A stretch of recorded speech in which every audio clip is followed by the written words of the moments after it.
Brooks Broadcasting Studio 24 in California, the entertainment capital of the world, featuring Dr. Dwight Rogers and Tony G. It's the Education Talk Show with Jeremy Brooks, Weekly Recess. And now, your host, Jeremy Brooks.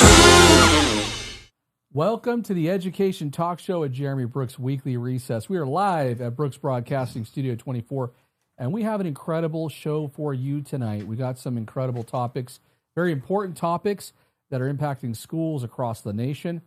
But first, before we dive into all of the topics tonight, I just want to start off the show acknowledging that it is Dr. King's birthday, Dr. Martin Luther King's birthday. Today is his official birthday.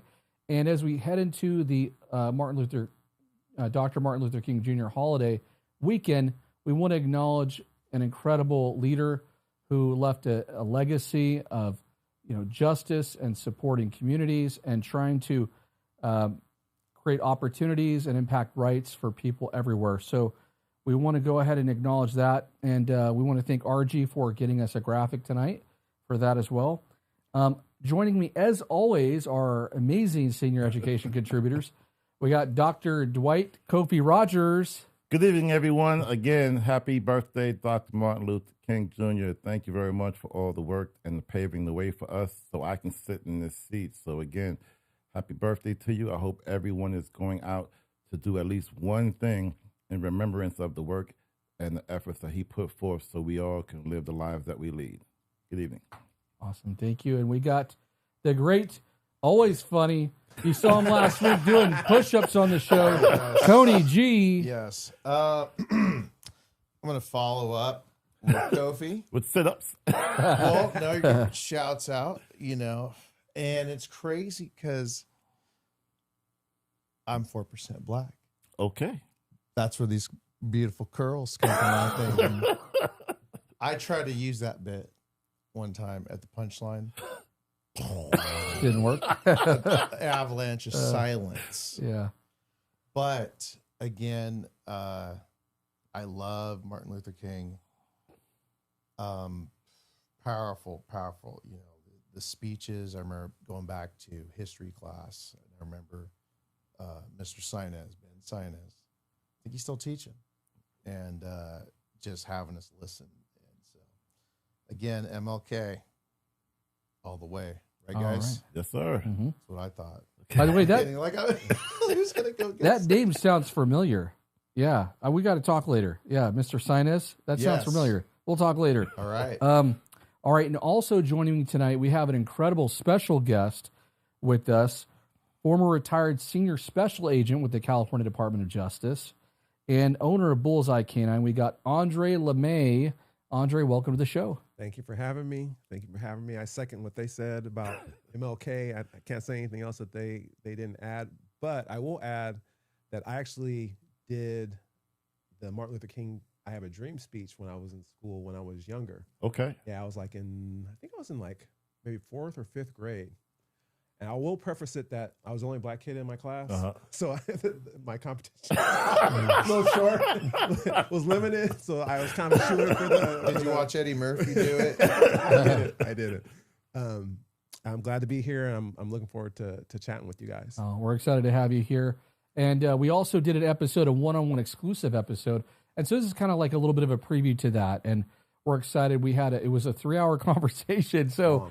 Yeah, we're hoping to get that out very soon. We got one more coming out, a PE episode, and then we have that one coming out. But this is going to be like a little bit of a teaser to that show. So we've got some really important topics tonight. Tonight we're talking about, we're taking a close look at the challenges of fentanyl in schools, what schools and communities are doing to try to keep students safe.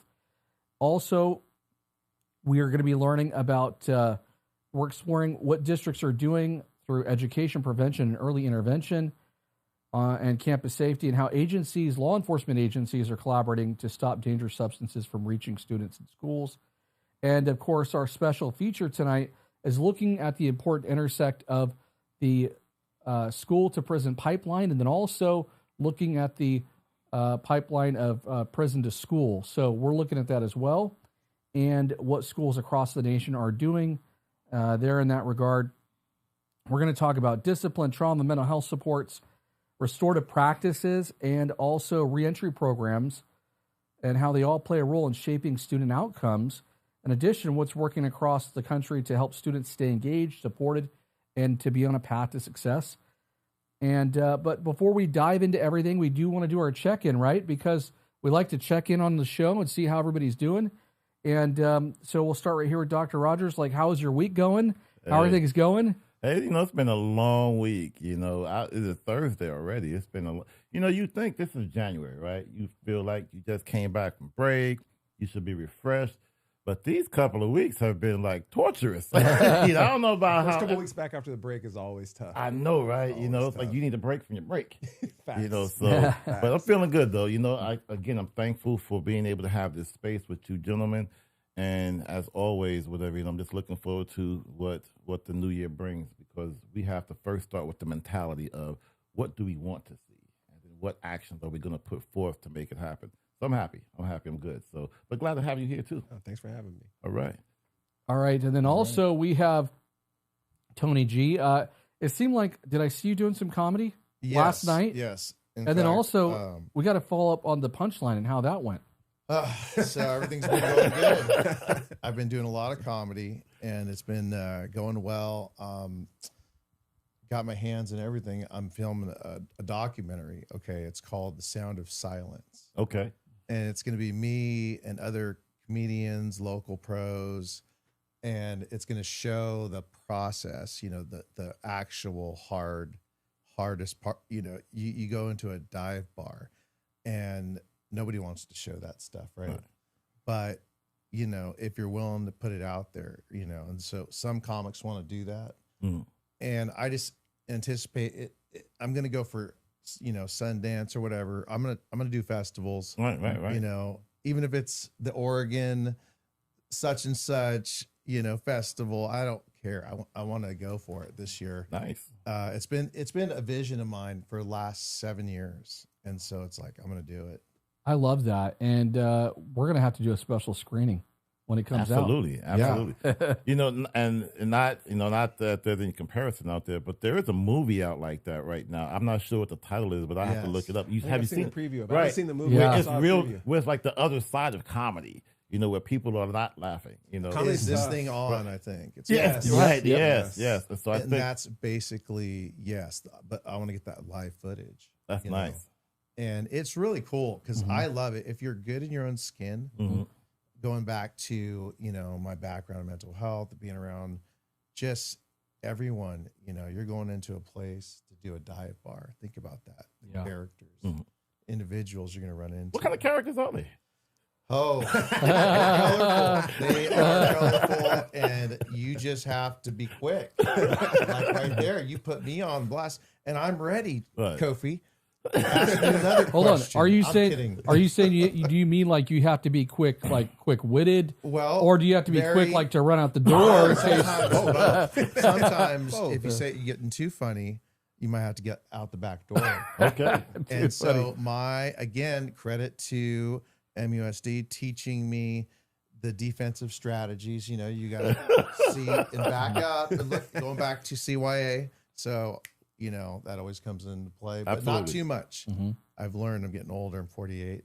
I don't need that. I'm not Patrick Swayze in Roadhouse. Ripping throats out. No. Well, it's exciting to hear about that, and of course the comedy you're doing. I saw a list of people. It seemed like there was a list of people. Did you see that last night of all the comics? And you were right there on that list, and you said there's a lot of good comics last night. So we had Steve Eddy, we had Marcus Perreault, we had Scott Powers. These are all pros, local pros. Then we had some up and comers like this guy. He's a real funny guy. He's offbeat. His name's Pepe, and he's a funny dude. And he's about there, Again, it was a huge list. Chris Teixeira, he runs it every Wednesday. You get out there, 7 p.m.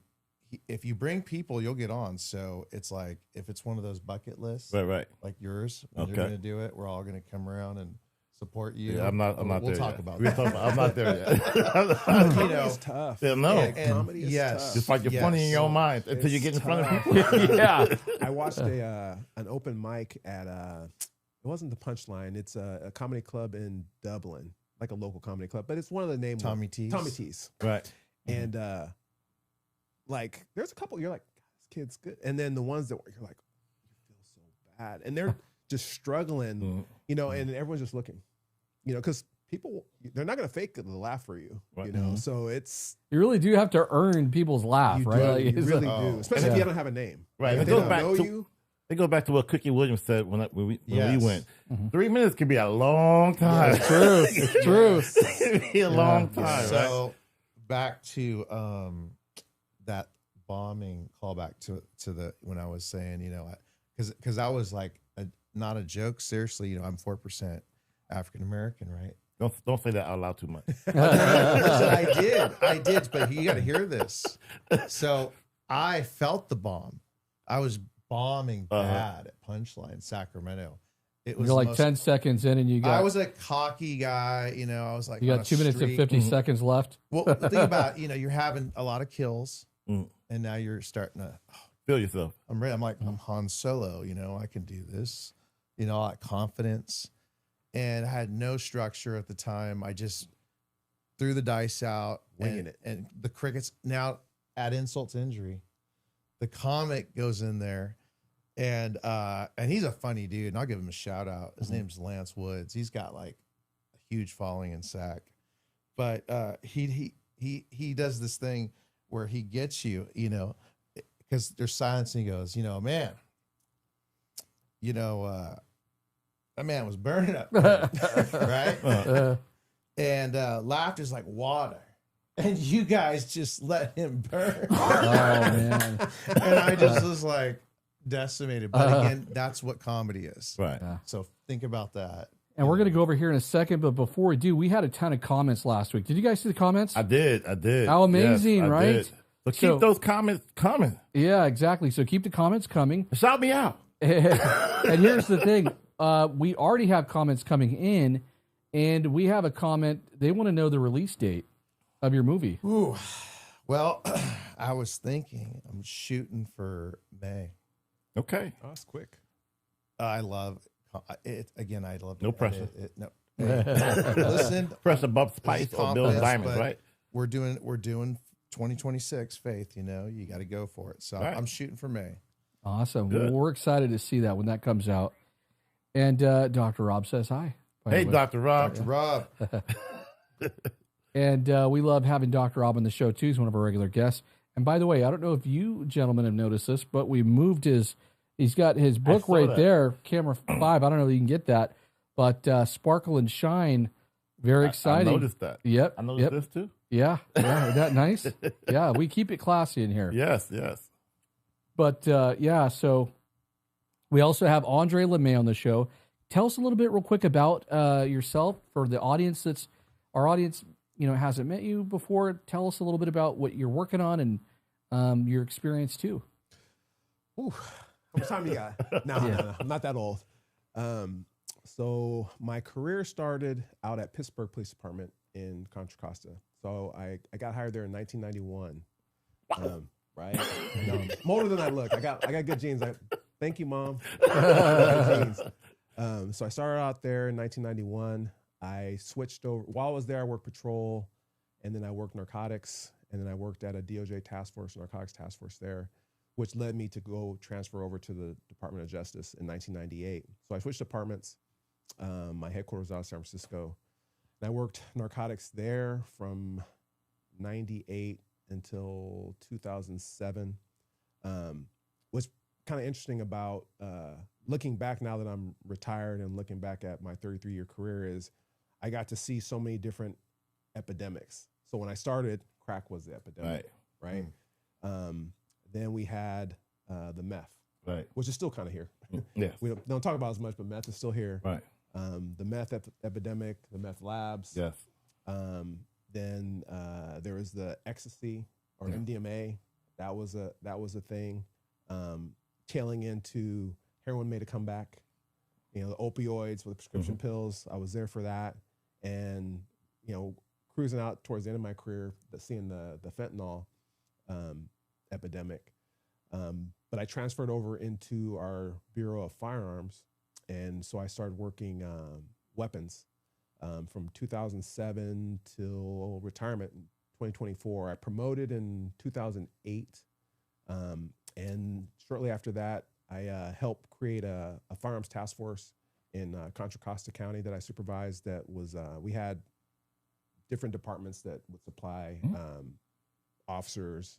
We had some federal agents. We had probation officers. So our whole goal was to catch violent offenders that had firearms, anyone that was selling firearms illegally, anyone that was building illegal firearms, and anyone that had any illegal assault weapon things. That was kind of our wheelhouse, or anyone who was prohibited from having them, period. And so I kind of got to work that and see the rise of firearms here in California. Because when I started, seeing, especially, concerning this education show, focusing more on the youth, it was rare for younger people to have guns, unless they were like in the life or they were on that path well along. You didn't see your run-of-the-mill square kid that just happened to have a gun. Fast forward to by the time I retired, and our team, probably 30 to 40% of our cases that came across our desk were people who were underage that had firearms. And it was a whole spectrum of kids. It was, some of them had them because they were using them for crimes. Some of them were selling them. Some of them were building them. Some of them had them because they were scared because other kids had them. Some of them had them just because they wanted to have something to flash on Instagram. Either way, they had access to them, where access that they didn't have, which coincidentally led me into what I'm doing now. Towards I think it was like in 2014, I was able to create a firearms detection dog program for the Department of Justice. So we had, and this was a first of its kind. First of its kind, yeah. Wow. So we had drug dogs, obviously, when I was in narcotics. And believe it or not, I wasn't even a dog person.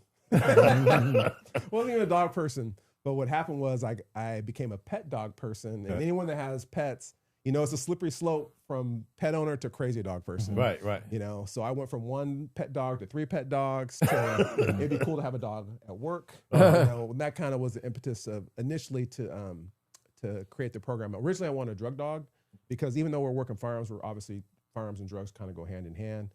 But then in the course of doing the research, I found out at the time it was fairly new that there were dogs that they could detect firearms. Right.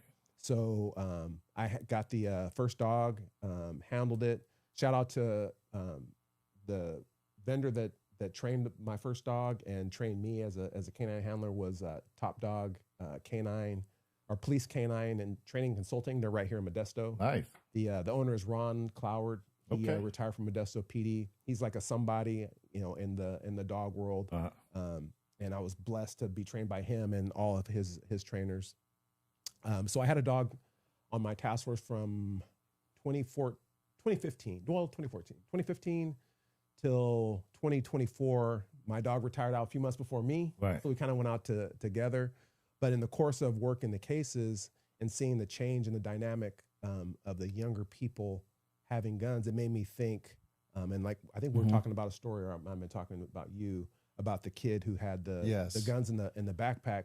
That kind of planted a seed while I was still working, like, this is kind of a gap, in school security. So I thought, it might be something to kind of research. Well, fast forward to 2021, I thought I was LeBron James trying to play basketball after COVID, and I broke my knee, so I was out of work for 10 months. So it gave me more time to research, like, hey, what does it take to start a business? What would it look like? And then so I kind of did all the groundwork while I was out of work. And so fast forward to me retiring, I got the actual business started. And when I was doing my research, I was looking up schools in the Bay Area, because it wasn't the thing. I grew up in the Bay Area. There's no detection dogs that work in schools in the Bay Area. It's not a thing. So I thought, great, this is going to be a target-rich environment for clients. I'm going to be able to do a lot of good, But yeah, well, one, I found out there's a reason why there's dogs in the Bay Area. There's definitely a lot of preconceived attitudes of what it looks like. Right. But then once you go outside the Bay Area, But Right. like say the Central Valley, Right. it's a common thing. Or in Southern California, Or like in I Southern mentioned. California, right. like you were mentioning. So I'm still kind of fighting that uphill battle, but I was able to get a little bit of traction with a couple school districts. And what I wanted to do with my concept to make it different than I'm not sure what it was like for you, but we're kind of discussing it a little bit beforehand. Is I know a big push was everyone has this negative connotation of police dogs or Right. detection dogs. Or police They're just in working general. dogs. Police in general. Right. Right. I was a cop for 33 years. But let's be real, police in I get general. it. Yeah, I get it. So what I wanted to do is make it to where you're still getting the safety component, but it's not upsetting the academic environment. Because as educators, you don't want anything. There's enough distractions, enough challenges that you have. The last thing you want is, anything that's remotely, oppressive or, intimidating. Right. Even if it's in the name of safety. So I wanted to try to split the difference. So what I wanted to do is make it to where my dogs are approachable. They're friendly. Right. So the concept is, the dogs are doing their work, but they're part of the school community. Right. And that kind of goes against working dogs, because normally the school of thought is all the love and affection should come from the handler. That's why you always see, don't pet the dog, Right, don't right. pet the dog. Why don't want, and there's a reason for that. Don't get me wrong. I'm not, dog training is like teaching. There's a lot of different styles. Right. Everybody use what style that fits you. Right. But what I wanted to do is make it to where my dogs, the kids were happy to see the dogs. Dogs are still doing their job, but when they're not, they're hanging out. Almost like therapy dogs. Right. So I was able to kind of get started and put that concept, get a proof of concept with a college that I was working It's with. amazing. So students are able to actually go up to the dogs, For and we sure. got to get ready to move on too. But they're able to go up and pet the dogs Yes. but you're still able to be effective. Is that correct? Yes. Yeah. Yes. But and the kids are excited to see the dogs. Yeah. You know, they're mad when they don't get to see them. Like kind of like when you were telling me your story about, the dogs will come in and check the backpacks. Well, what I do is if we do have something like that, hey, right after they're done, I hand out stickers. They get the backpack. Kids might be a little late for class, but but they get, so then now they're all looking forward. Why didn't the dog come to my class? So you're still getting the safety component, but it doesn't feel like you're disrupting the academic environment. And I'm looking forward to talking about that more, because Yeah. I think that's so important when we talk about just the culture of a school climate. Like, how do you change the mentality? So when we talk about the fentanyl piece, it's going to be similar to that, where it's not punitive. It's not consequences that's attached to it. It's, hey, safety, right? We think safety first and build a culture of this is why we're doing it, and explaining that piece of it. And one little quick thing, when I world talk in Ghana, in Africa, I had a conversation with some folks and trying to understand gun violence. Do you understand and realize that in Ghana and many parts of Ghana, there is no gun violence? Wow. Do you know why? Guns. No guns. No guns. They can't afford them. Oh, wow. And so nobody buys guns because it's not a priority thing, So it's just crazy how the world looks at it, So that's something that we could talk about later on. But thanks for that. I appreciate that. Well, and thank you. It's so good to have you on the show. Thanks for having me. All your amazing experience too. It's going to really add to this important conversation we're having tonight. So we're looking at how schools are responding to the fentanyl crisis. And it really is across the country, different states, different schools are really struggling to sort of address what's going on. And so there are certainly some safety measures that can, be used to try to help make sure that students are safe. But it is one of our top stories tonight. And so the reality is that many schools across the country, they're facing the impact of fentanyl with young people. And over the past few years, overdoses among teenagers rose sharply, especially during the pandemic.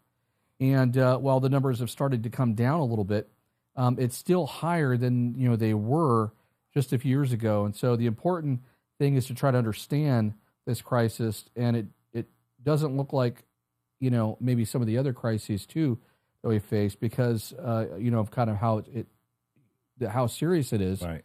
And so across the country, districts are investing in staff training, prevention, education, emergency response tools. More teachers, counselors, administrators, and school nurses are learning how to recognize the signs of an overdose. More schools are talking directly with students' families about fentanyl. And more campuses are keeping the Narcan on hand, medication in case there is an overdose, to try to reverse that, to try to save lives. And so every school has some level of resources to try to address this. And one of the things I didn't add in this, but even in one state, they're discussing looking at the wastewater of the actual school to try to detect whether there's fentanyl there. There's different measures that they're doing. And so we want to discuss that tonight, and we'll give everybody a little bit of time to try to address these topics. I do want to start over here, Andre, with you too, and then we'll go around the room. From your background in narcotics and firearms investigation, how has fentanyl really changed? And what are some things maybe schools can look for to try to make sure that students are safe? Yeah, fentanyl is out of everything. Like I said, I've experienced working all of the drug epidemics, and in my opinion, fentanyl is the worst because when I grew up, it was a scared straight, like just say no, like if you do anything, it's gonna kill you. And when you're little, yeah, okay, that flies. But then when you're a teenager, you're like, well, if I smoke this joint, it's probably not gonna kill me. Right. Whereas with fentanyl, no, that's a fact. Sure, like right. you could ingest something and you might not know what you're ingesting, and it can kill you.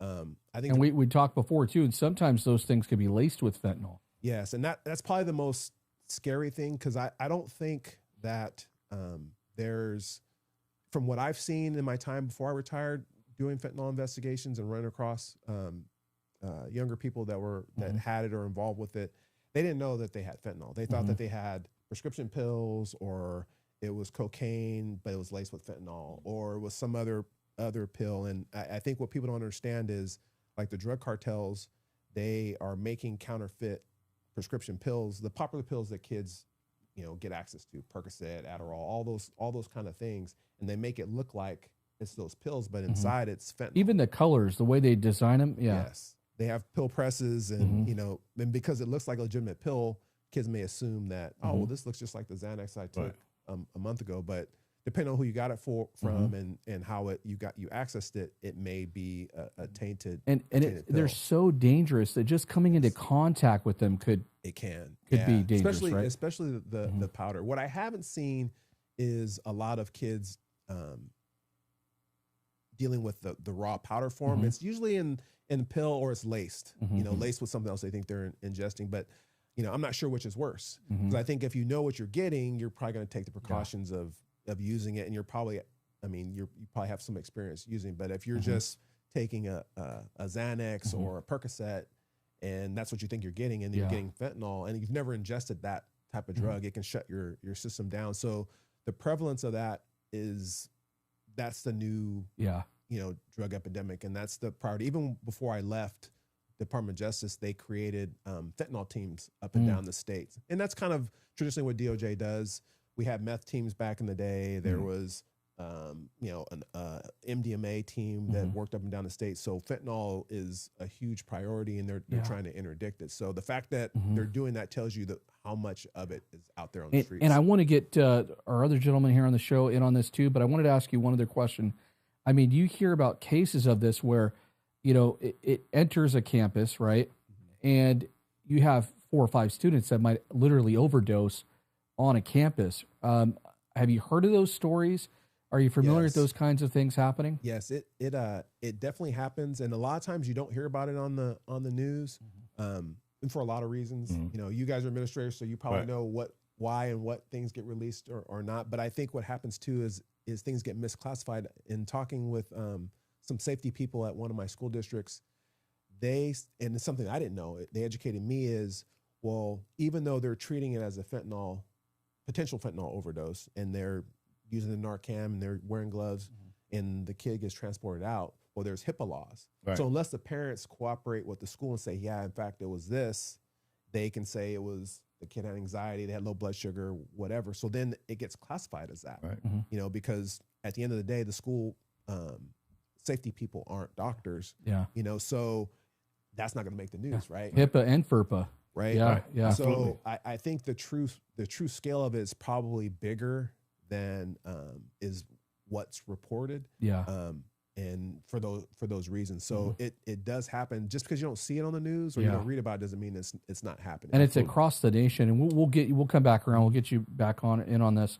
But from a district perspective, too, Dr. Rogers, I mean, what does it take to build some kind of real prevention system around fentanyl, around some of these other things that are out there that could be dangerous for students to get their hands on? Well, I think, what Andre was leading to earlier in the discussion we were having an education base, talking about it openly and having those developmentally appropriate conversations that people can relate to. You have so much of the unknown, so make it known. Provide people with those opportunities to understand how serious it is, how you can detect it, what you can do to prevent it. But then it's the capacity building, so your people who are working directly with students, they understand it too. The training that goes along with people who are working with our young babies all the time, they need to know this information. But then the third thing, resources. Then bring in people like Andre, or teams like that can bring in other resources to continually educate folks, provide training, and be proactive with it. So we're not reactive because, again, we're talking about life. And we normalize not consequencing people for this information, and build a system where there's resources and it's, again, safety. We want to ensure that people understand that we're doing this to save lives. Have you heard about programs like DARE, the Scared Straight programs? We know that hindsight, they're not effective, right? Right. And so, have you heard of DARE? Is that program effective? Have you heard of other programs? Right. Well, like DARE, we talked about back in the day with, with Nancy Reagan, just say no. It's like, hey, this is your brain. This is your brain on drugs, all of those things. But now, because of technology, because of just advancements, a lot of kids are just not scared of taking risks and taking those chances. And that's why I go back to providing those educational opportunities so they can understand the real effects of it, because we can't hide behind it.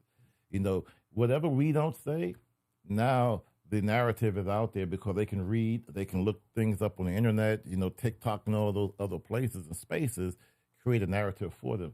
So why would we be afraid to do that? So I haven't heard of a lot of organizations that's advanced enough to talk about fentanyl yet, but I do understand that they're out there. But I think it takes a district and it takes a county, or even, I can think about a county, to say, what, we're going to be in front of this and we're going to talk about it bravely. And we need to have a national conversation about it too. Absolutely, right? absolutely. Which is what we're doing here. Going back to AXA, as just saying, hey, we need to go to legislation and build laws. Like in Texas, for example, there are laws that's created on the books. I think it's the Tucker law, if I'm not mistaken, that talks about, let's make sure that there's an education practices out there to inform people, to get the message out there, so you normalize those conversations and no one's afraid. Yeah. I think you made a good point. Is the DARE programs that we grew up with and the way that they were administered and the way that they contacted us is antiquated. Yeah. So kids today, it's all social media, TikTok. So you have to kind of meet them with that message on their platforms. Absolutely. Because what's on TikTok, what's on Instagram is gospel. Gospel. If you show them a video, okay, whatever. But being proactive about it is, because being reactive, it means someone's already overdosed, and I think the proactivity is the number one for everything, right? When it comes to safety. So I agree with you. Thank you, appreciate it. Yeah, and then getting kind of following up on what you said about being proactive and educating students too, and I love what you mentioned too before. Totally right. We got to work on those things. But I wanted to ask you. You've worked very closely with students. You're in the classroom recently. Things like fentanyl, even vaping, other stuff too. Do you think students are aware of the dangers of some of these things? I think it's a mixed bag because you're talking about a group of kids with a ton of different disabilities with their mental health. And you're trying to counsel with one who is a different type of person. They want to feel it, right? They want that feeling, right? Because, maybe, again, not putting names, but you're on the spectrum and you're disconnected from that outward emotion, right? So they choose certain paths, which is certain narcotics. And then you have other kids that are choosing other paths, and it's just so difficult to try to make it work try to get them to understand all at once. You got to start with, number one, every school has to have empathy. Number one, I'll keep saying that because, I did, work in essentially 15 years. You combine CYA 5 years and almost 10. I'm trying to steal a year. Working emotionally disturbed program. And you see throughout, this experience I've had, it's like I see what's behind the veil of the drugs. And it's all mental health connected. It's all that. And going back, further, because we're going to go, talking about the prison system, you have kids that are there because I think at times they didn't get an opportunity because no one had a diagnosis, no one understood different things, and again, you have to learn this by experience. So Absolutely. I can talk about it like that. Yeah. Well, thank you. And I wanted to go back over here real quick. We'll talk about this for just a few more minutes, then we got to wrap it up and move on to the next topic. But what are schools doing right now that are actually working to try to help? What could schools do? And then, how effective are the dogs at detecting some of these things?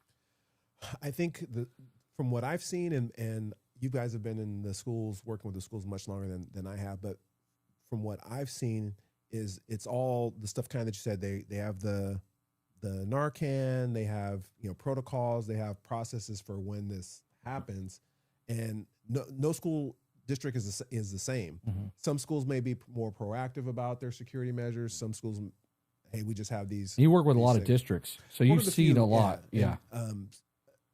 And the school districts, obviously, if they have me, their security is a concern. So the school districts that I'm fortunate enough to work with do a really good job from what I would say. But what I think the biggest thing is that there isn't that proactive component. What you're talking about. It's no different than with what the firearms is. Once that bell gets rung, once the kid ingests, then it's a crapshoot. Do we save them or not? What do we do on the front end? Of course, something can slip through the cracks and something can happen. But if you're not doing anything on the front end, not having a plan, like you said, you're planning, you're just hoping that something happens. And I don't think that there's as much of a proactive component. So whether it be dogs, whether it be, I come from more of a law enforcement lens versus an educational lens. I'm kind of blending both now and with my business, and it's nice to see the other side. So I'm always going to look at it more from a security and safety of like, well, how can we prevent it? But there is that delicate balance because you don't want a school to feel like a prison. You don't want kids getting certain, So how do you thread that needle? Yeah. And I think it's different for every district. The tolerances for what safety measures you can put in place, because ultimately, if you wanted to make a school 100% safe, it would be essentially like a prison, right? Where everyone's getting wanded and everyone's getting checked. Obviously, we don't want that because you don't want the school to feel that way. But finding whatever that balance is for the threats that are faced and figuring out what programs that you can implement to keep your kids safe. For me personally, obviously, I'm biased because I like dogs and I've worked with dogs and I've seen how effective they are. I think dogs kind of do thread that needle, especially if you combine it with the whole mental health thing. It's funny that you mentioned the mental health component with dogs, and I won't run over too long, but I'll try to remember to bring up this story. But the dogs also do that. They're doing the safety component and they're doing that mental health component after when they're done doing their work. So it's not changing the environment. And maybe that's the right approach too, because Dr. Rogers, I wanted to come over here to you and ask you about like, how do we balance, making sure that we prioritize safety, but also at the same time, we create a climate that feels safe for students? Well, I think, Tony, you were speaking about it a little bit also, the empathy piece and just intentional framing. Again, stop running away from the situation and just frame it so it's not consequences.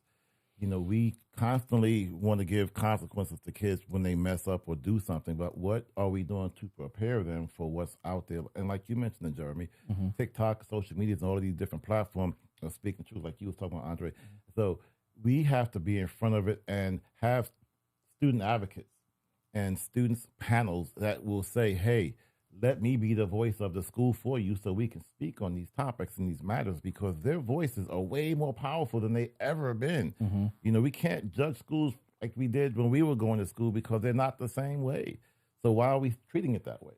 And so giving kids the platform to speak about it will help us, you know, be able to get in front of these things. And we know that when schools have strong systems with support using restorative practices and students feel connected, those are some of the biggest things, too, that we could use to try to prevent these kinds of things from showing up in our schools. And, you know, when those systems break down, though, you also have young people that end up, you know, sometimes in a very difficult path. Right. And so that brings up tonight's special feature, our special feature segment, the school to prison pipeline, and also the prison to school pipeline. And so we're going to take a closer look at that. So tonight we're looking at something that sits right in the intersection of education and discipline and also public safety as well. We're looking at the school to prison pipeline. And this term doesn't mean that schools are trying maybe necessarily to send kids to jail, but refers to what happens when students repeatedly get suspended, expelled, arrested, and removed from school without the right kinds of supports, without prevention strategies, without intervention, and slowly become disconnected from education. When students spend more time out of class, they often fall behind. And when they fall behind, they then get disengaged, and that disengagement, it increases their risk of getting pulled into the justice system, and it increases. And so that's why so many of the schools today focus on counseling, those restorative practices, behavior supports, alternative education. And we got some interesting experience with our panel tonight too. And I wanted to start over here too with you, and then we'll come back around. And so, you know, you actually got to work in a juvenile youth, you know, facility, California Department of Corrections. Yeah. Used to be California Youth Authority. And it is one of those places that has one of the most significant youth offender populations, correct? Yeah, it was a very eye-opening experience working in and you got to teach, right? You taught there. I taught. I was a substitute long-term, right? And my mom worked as a registrar, so I just got my economics degree and was looking for work. And well, they're hiring over here all the time. Yeah. And what kind of patterns did you see from students? From students, yeah. Okay, so going into the nitty-gritty with the kids and the population, you had kids now, and I could say this looking back, you know, that were undiagnosed, that I could see patterns, you know, recalling back. Because, you know, now once you have IEPs for 10 years, you know, you start to see patterns, right, in behaviors of kids. So, and work with special needs populations. Yes. And so I worked on the mental health unit at Shad, and so you know, they would take advantage of these kids. You know, that these would be like your mules. Yeah. Sometimes. What did you teach, by the way? Did you teach math, different subjects? Like we would do multiple subjects, just like you do in special ed high school, and that was like, you know, going from you know, essentially the same thing, because they had IEPs, by the way. Yeah. You know, but did you see students struggling like with literacy and things like that, academics? You had again a mixed bag of literacy. You know, again, Spanish speaking, that was a huge thing, because now you're talking about, as they're closing down, what we've got a just huge condensed version of it, right? Of the CYA, right? So you have now all these prisons out in Los Angeles area, they're coming over. So now you're condensing, right? And so it was like so different, because you had non-verbal kids, a ton of kids that only spoke Spanish, and only so many translators going around. What were the ages of some of these students? I want to say the youngest was at 13. It was like 13 to 18. It would go to actually 22. 25, I think. Yeah, wow. 25. I think And we never really got, some students actually, believe it or not, needed that because they didn't have housing. I could tell you horror stories about that, where kids didn't have housing Yeah. when they got out. Their immigration family, from Mexico, and they're just pushed out there with a little bit of money, and talent, though, such talent I saw. Artists, again, with the creativity that they did with such little stuff.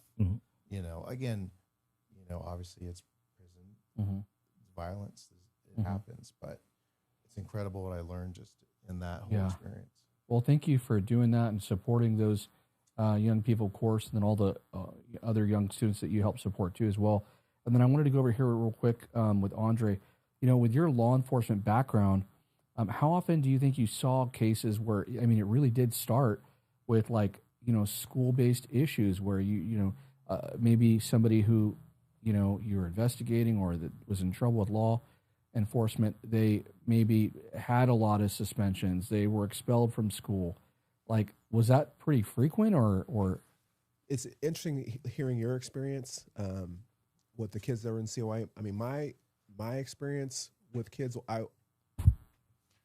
was mainly, it was very rare to find a kid, and I'm not just general terms, a well-educated kid that was involved with crime. Straight A's in sports, Never. Right? Yeah. It happened, but if you told me there was someone that was going to be a target of our investigation, or someone that we ran across in the course of doing our work, whether it be narcotics or whether it be firearms, I'm going to show you a kid with a troubled home, because we raid their houses, so we get to meet the parents and see the family structure. So they were failed, usually initially in the home. Maybe the environment around the home wasn't the best, more times than not. And then generally the schools that they may have attended or tried to attend were, challenged or overworked, or, they didn't have the best resources. All schools aren't created equal, even though on paper they should be, right? Especially a public school. They should all have the same thing. You're saying it's amazing because I see the parallel here, because I remember at Teachers College in Stockton, I was finishing up for my credentialing, and I had to pay attention to emotionally disturbed portion of the courses. So I was locked in, and I never forget. They said 80%. I don't know if it's changed, but 80% of students coming out of emotionally disturbed programs in California as a whole are either homeless or incarcerated or both. And a lot of that has to do with diagnosis, lack of understanding of learning disabilities, communication. So, you're preaching on the choir as I'm hearing you talk. Well, gentlemen, believe it or not, we only have about 12 minutes left. It's going by quick. It goes by quick, and I got so much more that I want to ask you guys. But we'll go over to Dr. Rogers. You've written about some of this stuff. Right. Wow, to have an author on the show who's written, can you tell us a little bit, help educate us? Well, one of the things we were speaking about that contributes to both gentlemen is that I think sometimes the system is broken, or is it really broken? Because when we talk about who is in prison, we talk about the school to prison pipeline, and we ask ourselves, who's in prison? And let me give you some statistics. So we look at a new prison cost, a new prison for 4,000 to 6,000 inmates costs between $400 million to $750 million. Then you have operating costs. And then there's the square footage and all of the other costs that go along with it. And then it says it costs about $15,000 to house an inmate and jail construction and all of those things. And then talk about the capital outlay spending. There's $83 million for capital outlay projects for 2024 to 2025. So imagine you spend all of that money for a prison. Someone has to go in there. So when we talk about the system being broken, but that somebody has to go into that building, is it really broken, or is it fixed in order for the country to still work and operate on this paradigm that we have to have people who go to jail, prison, or whatever, and then we can't keep educating people so they're not filling up this place. Could you imagine if those dollars went towards school? Absolutely. Right? Yes, yes. So why are we projecting to put people in these buildings versus taking this money and putting in forms of restoring and helping and uplifting and elevating our youth instead of not educating them. Imagine getting them before they get to that point. Because, sir, now, from your experience, what are the ages of people in prison? Well, I mean, it varies. I mean, there's Not the ages, but when they talk about leaving they school, start? when they start, what ages do they say they stop school?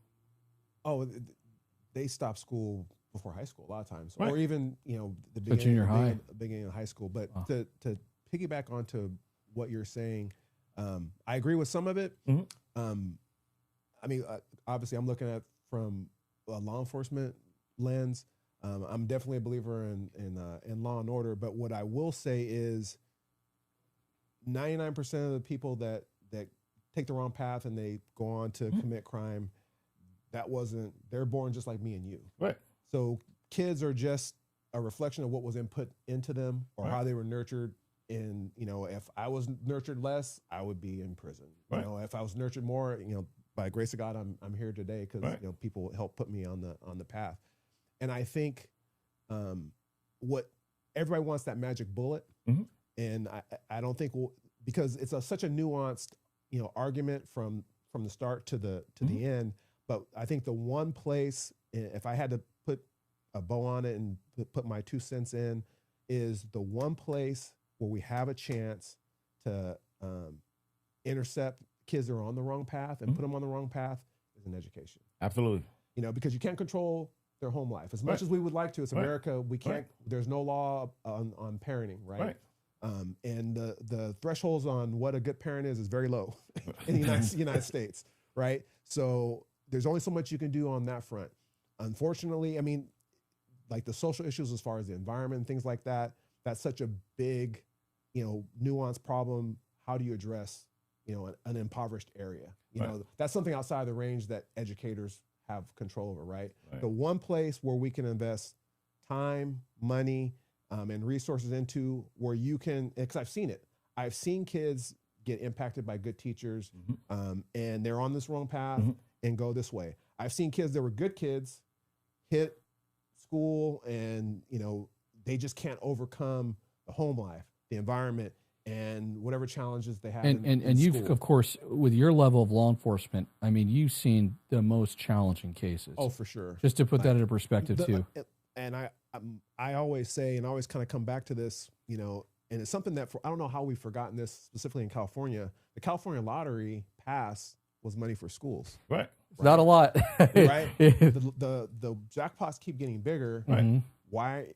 How are schools closing? How can schools not afford this? And that's program or my that point. program? And schools are closing. Right. We have a lot of school closures. We have a lot of schools where they're losing students to a lot of different places. So again, why are we not putting more money into schools? We're asking teachers and educators to do so much more With less. with less. And that's the point I was trying to make in this book, that we are misdirecting our funding. We're putting all of this money into schools, into prisons to be reactive. But what about being proactive and saying, okay, well, we know we have teachers, educators, and all these different people in school systems that are not getting paid the money that they should be getting paid, and that's not okay. And they've strained from it's very interesting now that I'm working in the schools and getting to talk to teachers, and hearing them talk.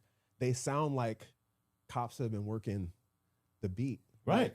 The educators. Yeah, the educators. You just change the problems, but they're tired. Right. They're overworked. Right. Cops do get paid well in California, so I can't say that they're underpaid, but teachers are underpaid. Right. And they keep getting asked to do So much more. with Being a counselor, being a less. lot of different jobs, right? What if we could connect federal funding for this kind of stuff? But I think we have the money. Like California, We definitely have the money. California's a We definitely wealthy have the state. money. All right. It's being misdirected. Yeah, and it's something. It's funny because it's like a question I always ask schools when they're like, "Oh, we don't have money." I'm like, "Well, how do we not?" Right. And I don't know how the financing works in schools, but I know that if a kid goes to a public school in California, you shouldn't have to pay for anything. Right. You should be able to take band, play sports, go on field trips, whatever the school experience is going to be, or we want it to be as a society. It should be free. Absolutely. And that's why I say the system is working to keep this narrative going. That's why you have to change the narrative. And what I also see is I see a fracturing of like, because it's kind of like a domino effect where it's like, well, this school is a bad school. I don't want to send my kid there. So I want to send my kid to, a charter school, or, basically you're making education, the best education, you have to have money to get that experience. Because you're demonizing certain areas, and you shouldn't do that.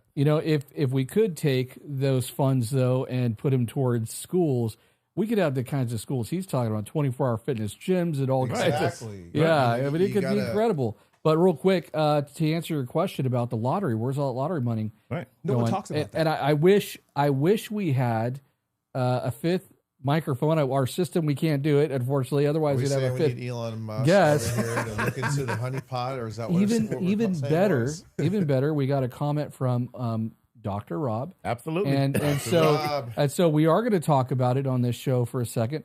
Dr. Rob had mentioned, thank you for this comment, the lottery funding, it only makes up 1.5% of school funding, all school funding. I mean, that is a very insignificant amount. To your question, look, school's expensive. 80% of salaries go towards, or 80% of the budget goes towards salaries. Facilities are very expensive. And there's so much money, just it's a little bit of money left for programs and facilities. But as a person who worked for the state and how money gets spent and how it doesn't get spent and how it's misappropriated or it's borrowed from one pot and put into another pot, the money is there. Absolutely. Yeah. They have the money. Right. Like the money really is an issue. It's just a matter of allocating it to where it needs. Now, how do you get that? How do we, because we're the people, right? The people that are in charge of the money, they're supposed to work for us. On paper. Yeah. On paper. Right? So it is there. And it frustrates me when I hear, that there's no funding for this or that, when I know for a fact, that the money I know the stories. We could talk off. Yeah. We could talk off the air. We got to get ready to wrap it up and give you guys a chance to do the final word here in a second. But just kind of, gentlemen, maybe we need to add in an extra 30 minutes every day, because this is like off the air portion. Yeah, because there's some important stuff, and you guys all mentioned some really strong points here on some things, some very real things that we could do to try to address not only the fentanyl crisis but the school to prison pipeline. I also wanted to talk about the pipeline of prison to school, because there are things that we could do too for students or youth that are incarcerated. Some reforms connecting with education that could also help reduce that recidivism rate, because we see a lot of people who, are getting out and who are returning very quickly back, to being locked up. And so there's a lot of things we could do. Maybe we'll save that for another discussion, get you on here again, because we got a lot more that we could probably discuss. But you mentioned something too. You all mentioned powerful things. You mentioned something that I really loved, and it's and one of our people watching the show, our viewers, made a comment too. And so this goes back to what you mentioned. Educators can make a huge difference. Absolutely. Right? Teachers can make a huge difference. And so thank you for that comment. And you kind of had mentioned that too. So no, it's huge. I remember every teacher that I ever had, and I remember I'm a talker, so I won't go and tell a story, but to not that I was on the wrong path, but I was kind of a jokester, play around, kid, and it was, disruptive. And I had a teacher, it was my third grade teacher, and I didn't think she liked me. And then one day we were on a field trip and I was on the bus and, cutting up and, trying to be funny. Trying to be a I was there. School bus many comedian. times. Yeah, school bus comedian. And we got off the bus and she held me up and I'm like, oh, here we go, And she told me, she's like, hey, you're a smart kid. You can be what you want to be. I'm only hard on you because I know you can be better. Wow. And once she said that, I was like, oh, you do like me. You care. I have been a knucklehead kid. I'm going to behave now because I don't want to disappoint you, because you do care. Absolutely. It just changed my whole, not that I still like to joke around and I still got myself in trouble, but it changed my whole of how I behaved in school. Yeah. I say my joking around for recess or whatever. But I had great teachers. I think I told you I wanted to be a teacher. Wow. I fell into law enforcement We'd love to have you. Yeah, I fell into it on a fluke, but my plan was to be a history teacher. So school's always kind of had a special place for me because, I had, challenges growing up, and for me, I think it took a whole village to make sure I got to where I got to. I had, great parents, but we had challenges. I grew up in a great town, but it was a town that had a lot of challenges, but I was fortunate to go to good schools, Right. And the difference between me and my friends, we all live in the same neighborhood. I'm the only kid that made it out of my neighborhood that I wasn't either chasing around once I became a cop in Pittsburgh or died, went to jail. And the only difference between my families and their families was where we went to school, where we chose to go to school. My parents sent me to a different school. So just automatically my expectations of what I was supposed to do and where I was supposed to be was different than them. And the only thing difference between us is school. So for me, it's always been important to say, hey, that's the one place where, one, you can catch kids that are on the wrong path. You can reinforce the kids that are on the right path and, boost them up. And you can, adjust. And I hate to say it, the schools have become a place where they're the problem solvers for all of the ills, mental health. Yeah. They expect schools to do everything. Right. You're babysitting, you're counseling, With you're no more dealing money. with emotionally. They're not even getting to the teaching yet, right? So, and I don't see that changing. Right. So the only way that that's sustainable is if you support Put the more schools, resources. Yeah. put more resources into it. So We gotta get ready to run. I mean, that was so good. That could have been your final word. That was beautiful. Thank you for sharing that. And hey, you know what? You're not a teacher, but you're in schools making a difference in a different way, and you made it. You had a huge impact in a much different way, and so we appreciate everything and you've done. shout out because I had SROs that would, we worked close together, and all of them, have your demeanor, and it takes that. That's empathy right there, and that's what it takes. So when you want to change the environment, We gotta get ready to run, but I want to give you guys your final word segment. So we got a little bit of time left. I mean, we're all over, but we'll let you start right here. changing the environment, as I was saying. Go out there, teachers, and get in your classroom and just think, how can I change it? How can I change the environment? Whatever it is you can do. Don't let it be whatever other person's bar is, but what is your bar just for 2026? Go, what could I change? And just go with it. All right, that's my final. Gentlemen, either one want to go? Well, mine is simple. I see sometimes that school systems and home life is so damaging that prison looks attractive to some of our kiddos, where they have home life that's not good. There's arguments. There's drugs, all these different things, and then the prison system seems more attractive to be there. So they build those friendships. So we have to understand that and create systems in school environments and even at home and start rebuilding our communities so that's attractive to be at versus going into prison. So the next time you're around a student or child and that that they need a little help, give them a hug, give them a smile, embrace them, show them that empathy and that love, because you never know. They may be one decision away from making the worst decision of their life. Wow, thank you. Your book. You got your book right there. So again, everything we talked about is in the book. Change the narrative. Don't let the narrative change you. On page 175, it's everything we just talked about is right there. Hope to see you read it. And where can they find it? On Amazon and Barnes & Noble and Zulon Press. Go to Zulon Press because Amazon charges 40%. And we love his book so much we got 2 copies right here in the studio. And we read both of them. Thank you. Sometimes at the same time. He reads them at the same time. I mean, when I'm doing my bubble bath. I don't want that image. All right. Andre LeMay, what a pleasure. Take it away. You got final word. We got to keep it quick, though. My final word from my small part that I get to play, I'm grateful to wind my career down and be a resource to schools. And just to piggyback on to what you said, whatever it is, whether it's dogs or whatever measures, be proactive versus reactive. From what I've seen in the school systems, they're very reactive to problems and issues. Right. Whatever you're going to do, be proactive, because it's easier to prevent something than to deal with it after the fact. And of course, I love dogs. Dogs are a great proactive measure to keep your schools safe. My students loved them. And deal with the have an impact for mental health. So And then also, if there are districts out there that want to learn more about the services that you offer, how can they reach out to you? Oh, real easy. You can look up Bullseye Canine Detection. That's the name of the company. If you Google Bullseye Canine Detection, the website will pop up and it'll have all the contact information. We have an Instagram page for the dogs. It's at Bullseye Canine Detection. So if you want to see what the dogs look like when they're interacting at the schools, and it kind of gives you a real accurate picture of like, hey, this is just a dog. Right. It's not, yeah, he has a job. It's just a dog though.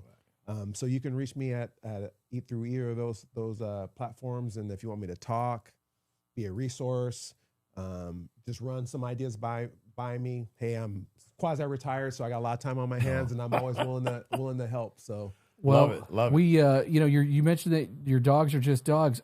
I would have to disagree with you on that one because your dogs are special. They're in the yearbook. His dogs are in the yearbook. Wow. They did. They made. In fact, we're going to get into one of our high school yearbooks, which is pretty awesome. And to me, it shows proof of concept of like, hey, the dogs are a part of the community, right? And is there a particular dog, by the way, that's in the yearbook? Rocket. Rocket. He's a favorite. Yeah, he's definitely a charmer. It's kind of like you said, like it's always great. You think you're funny in your head. Same thing with my concept. Like, is this really gonna work? Like, it sounds like a great concept, and to see it actually work, and to see how happy the kids get, how safe they feel, and that's something that kind of gets lost in it is the feeling of safety. The kids get to see, hey, this dog is here to keep us safe, but yet it's not aggressive. It's not, and that goes a long way to make the academic environment better. I was going to get up. I support him. Sorry, I support him. I'm a dog lover, so. Oh, yeah. You guys, you got to give animals. I see your dog online. You got a cool dog. I go everywhere I go. No, I have a little black pug. Her name's Dolly. She's 8 pounds, full grown, almost 3 years. And everywhere we go, they're like, "Oh my God, love your puppy." And she's like, she's just so rude, right? And I go, "Yeah, she's a puppy." But meanwhile, I go, "No, she's actually almost 3, but she's wonderful." Can you get little dogs like that going in the schools? It's tough because it's tough How about that? the dogs they got to get ready to run retirement, Sorry, Yeah, and I was actually. It's funny because I almost got up because I wanted to grab your stickers. He's got some stickers. I thought you was going to grab your dog. Oh, I wish. But we have stickers too. You've got stickers that you pass out. Stickers. The kids love those For sure. and so reach out to him. But listen, we got to get you back on. We do have the one-on-one exclusive episode, but I think we're not done. Do you guys agree? We got to get him back on. Absolutely. Anytime, just give me a call. So we appreciate you. We appreciate everybody tonight being on the show. What a powerful conversation tonight. I mean, we talked about the fentanyl crisis. We talked about what's going on across the country with the school-to-prison pipeline. And also the connection, right? How important is it, that connection with educators? There's a lot of things that we could do to try to prevent instead of being reactive, as we talked about on the show. But we talk a lot about relationships too. Relationships are absolutely critical. Right. And there's also some amazing resources too. Robert Hinchliff wrote the book, More Than Just Teaching, our teachers, and then also More Than Just Principles. There's the resiliency book from Dr. Rob. And there's also, again, a ton of other resources, but there's a lot of things that we could do to try to make sure that students are safe. We appreciate you checking out the show tonight and viewing it and also commenting. Thank you so much for spending your evening with us here on the Education Talk Show. Jeremy Brooks, weekly recess, and we will see you next time. Take care, folks. Take care. Thank you. All right. Bye-bye. We're in trouble.